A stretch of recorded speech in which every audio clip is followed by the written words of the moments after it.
This is the Fanta we know. Sweet, popular drink we all love, right? Most people are unaware of the dark history behind it. In 1923, the story of modern-day Fanta embarked on its journey when Robert Woodruff assumed the presidency of the Coca-Cola Company. Fueled by grand ambitions, he aimed to discover a global market for the company and nurture dreams of expanding the brand to achieve international success. It may be hard to believe, but during that time, Coca-Cola was far from the universally recognized global icon we know today. With unwavering determination, Coca-Cola swiftly spread its roots throughout Europe, and the promising future of the German branch fell into the capable hands of Ray Rivington Powers. In 1929, Coca-Cola began to be bottled and consumed in Germany. In 1933, around the time Hitler and the Nazi Party were assuming power, Coca-Cola's presence in Germany during the Nazi era became complex, with one central figure emerging: Max Keith. Keith was a towering and physically imposing man but his story goes beyond his appearance. He was a charismatic and quick-tempered individual who was dedicated to Coca-Cola above all else. It's important to note that Keith's loyalty to the drink and the Coca-Cola Company surpassed his loyalty to his own country. This led him down a controversial path during a tumultuous time in history. As Nazi rule took over, Keith saw no issue with tying Coca-Cola to every aspect of German life, including aligning the brand with the evolving Nazi regime. In America, the Coca-Cola Company, led by Robert Woodruff, did not discourage the association of their brand with Nazi Germany. The company sponsored the 1936 Berlin Olympics, which Woodruff himself attended, and created banners that featured the Coca-Cola logo alongside the swastika. During a 10th anniversary party for Coca-Cola GmbH, Keith ordered a mass Sieg Heil, Nazi salute, to be performed in honor of Hitler's 50th birthday. He proclaimed that this was done to commemorate our deepest admiration for our Führer. During the time when Nazi Germany was planning to conquer Europe, Hitler's second-in-command, Hermann Göring, announced a self-sufficiency regime that limited imports and discouraged foreign companies.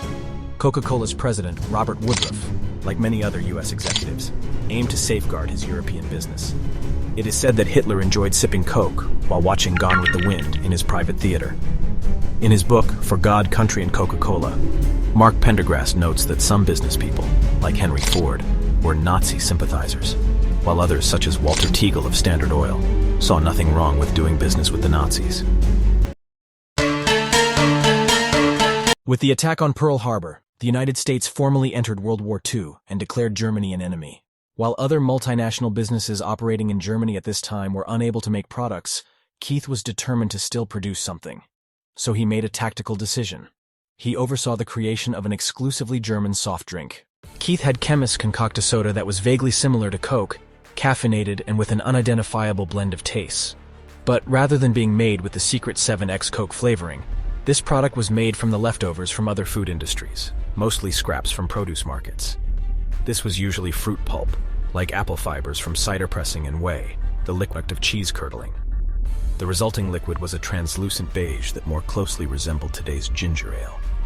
Keith asked his sales team to explore their fantasies while inventing a name, and the drink was christened Fanta. The name was a hit, with byproduct.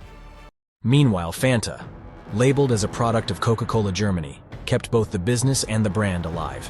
In 1941, Keith used his influence to get around the ban on sugar.